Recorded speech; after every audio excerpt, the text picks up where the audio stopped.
Almost 15 years ago, Neil Billinger was diagnosed with stage 1 testicular cancer, and I know that was a long time ago, but going through a time like that, I can only imagine the experience, the memories are still quite vivid in your mind. Very vivid. Yes. Actually, I remember it was a Victoria Day long weekend, and I was just taking a shower, and I'm just noticing something when I'm drying off that just didn't feel right. And there was a lump there, and of course, you get very concerned right off the bat, and I was on the farm, about a 2.5-hour drive from Saskatoon, so I drove in the next day, went to the emergency room at RUH, and I was fortunate that the urologist was on call that weekend, and we did a very quick scan and did an ultrasound the next day, and 3 days later, had the tumor out already.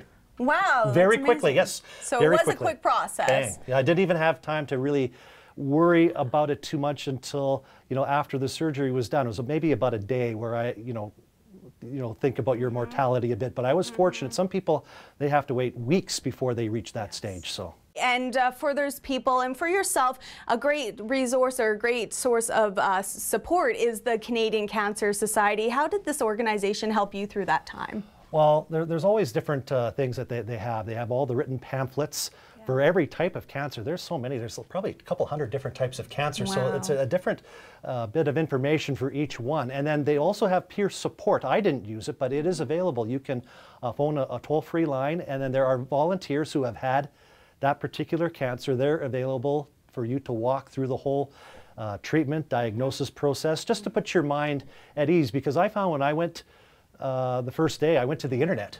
Okay. And while the internet is a very helpful tool, it can also have a lot of scary stories. So this peer support group that you can talk to on the phone, you can get that positive reinforcement and not think that everything you read on the internet is applicable to everyone.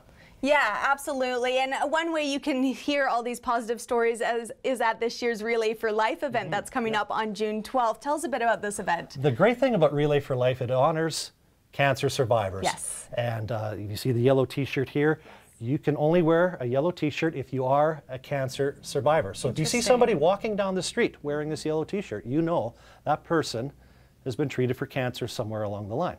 So the big event that kicks off Relay for Life is the Survivor Victory Lap. Okay. And it's very, I guess, moving, because all the teams are there, they're showing their support for you, and they're clapping and they're cheering, and you're looking around, and I've been involved in many years, so you see a lot of the same people over and over, and it just sort of reinforces, that we are making progress in the battle against cancer. So we really want as many cancer survivors as possible to register for Relay for Life, because it gives the public and the teams there an idea how many people are winning their battle against the disease, and how the treatments are improving, and we are making progress. Perfect. Well, thank you so much, Neil. Great. Don't miss it, June 12th, Diefenbaker Park. And actually, in our next segment, we're going to be hopping outside. We're going to be going to Diefenbaker Park. We're going to be chatting with Sherry to find out just where the proceeds will go from this year's event. So you don't want to miss that, so stay tuned.